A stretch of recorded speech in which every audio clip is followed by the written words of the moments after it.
Y'all, Tim Scott really think we stupid, bro. Like, you got to be for real right now. You got to be for real right now, Tim Scott.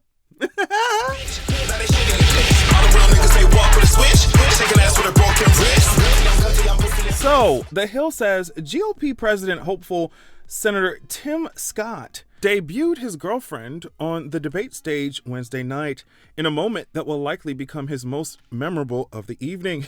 As the five candidates on the stage greeted their spouses and families, the South Carolina senator appeared arm in arm with a blonde woman as they posed for photos. A source familiar with Scott's campaign confirmed that the woman is Mindy Nose or something like that, child, and that she is indeed his girlfriend.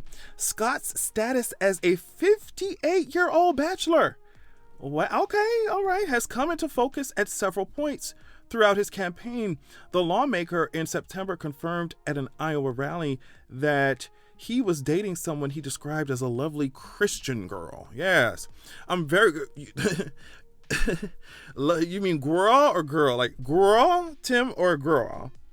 I'm very excited, he said to the crowd. A Washington Post article a few days earlier had resurfaced discussion about Scott's marital status. He declined to reveal her name at the time, and the story's author noted he could not verify that she exists.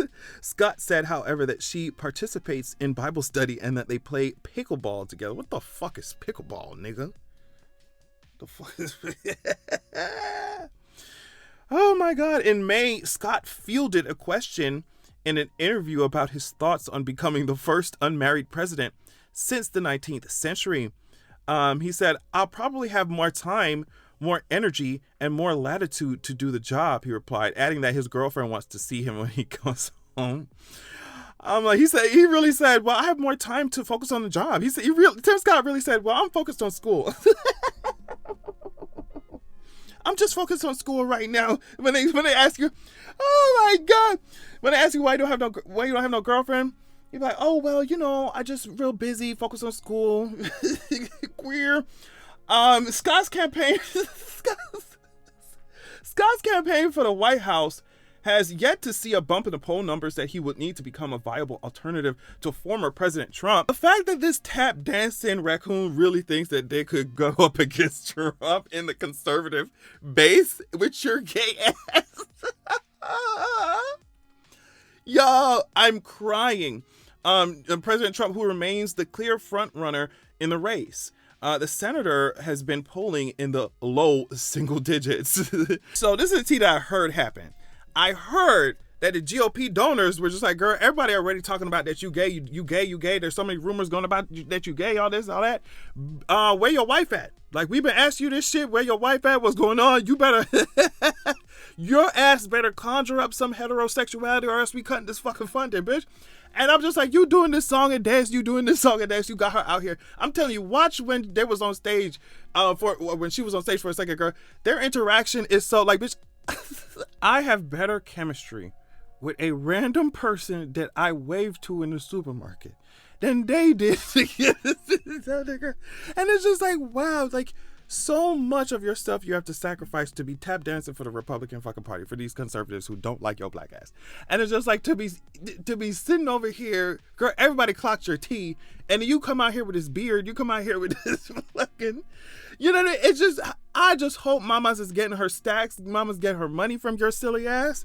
And she said, bitch, as long as the check clears, ho, you can pretend like I was your girlfriend at another school. That you just, you know what I mean? I'm my girlfriend at another school. That's why y'all don't see her often. Okay. Like, that shit had me crying, y'all. I was like, this man cannot be serious right now. He can't be serious right now. Anyway, somebody else who can't be serious, Jared Leto apparently climbed the Empire State Building. Jared Leto got about 30 seconds closer to Mars on Thursday when he scaled an iconic New York landmark. The actor and singer climbed a portion of the outside of the Empire State Building on November 9th, making a journey to the top of one of the world's signature skyscrapers. He then spoke about it in an exclusive interview with Today. I was more excited than nervous, to tell you the truth, he said, but I have to be honest, it was very, very hard. It was a lot harder than I thought it would be. And I'm just like, girl, I mean, personally, I would just think that climbing the Empire State Building would be extremely difficult, but it's okay. I don't know. He said just the endurance that it took, the stamina that it took, it was very sharp. I guess the edges of the building was very sharp or whatever.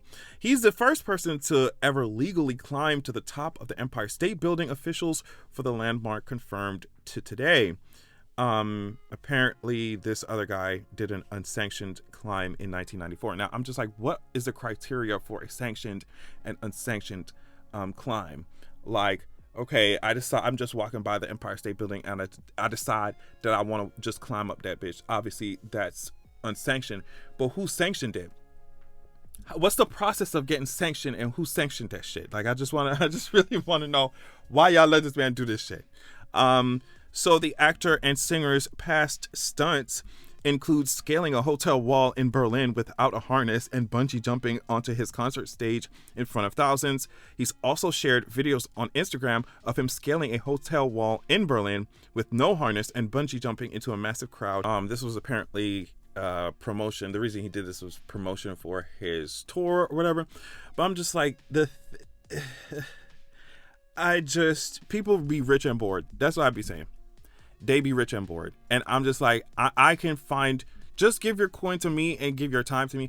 I can find some things to do with that shit, some things to do with y'all resources, because I'm like, y'all just be bored. Y'all be so bored. Y'all be bored. Okay, speaking of somebody who was not bored, they were a little bit annoyed. It was Lady Gaga's former classmate, Carly Waddle or something like that. She said that she was not a fan of Lady Gaga when she was when they were both going to NYU, because she was too extra apparently and would belt songs from Wicked during lunchtime, right? She said Gaga would sit at the piano every single day and just play and sing Wicked at the top of her lungs every day. And we all were just trying to eat lunch. It was break time and we were all forced to listen to her. And yes, was she good? Of course. She was great, but I just wanted to eat my sandwich. Lady Gaga said, bitch, y'all are gonna sit down here, have a meal, all right, and listen to me eat this song up, and I'm gonna do it every single day, bitch, and you're gonna be grateful. That's what Lady Gaga said, bitch. Can you imagine? You're just like, bitch, you rushing to class, you're trying to get your shit together, bitch, and here's Miss Lady Gaga, at the top of her lungs, getting y'all ready for next class. Like, you see what I'm saying?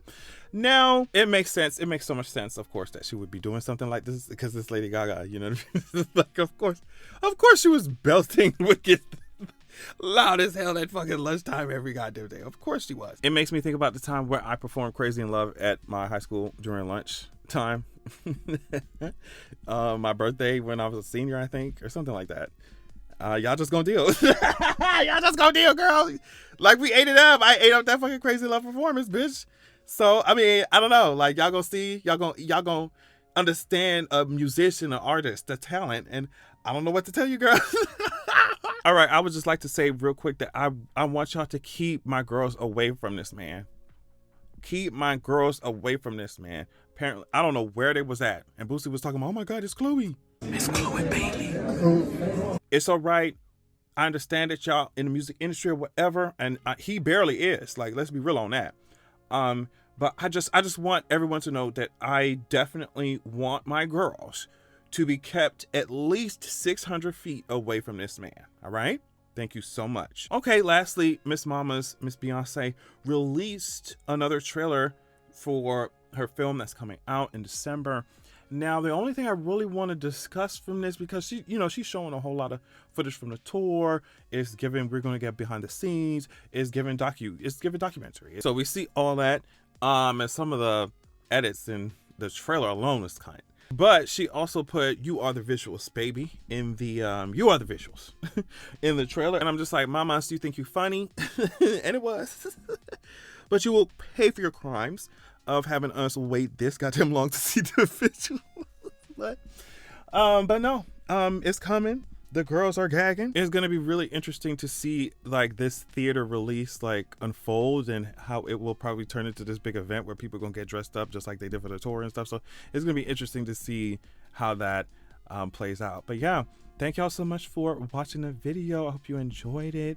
Love y'all so much, and make sure that you have a good goddamn evening. Worship me, yeah, you can blow me.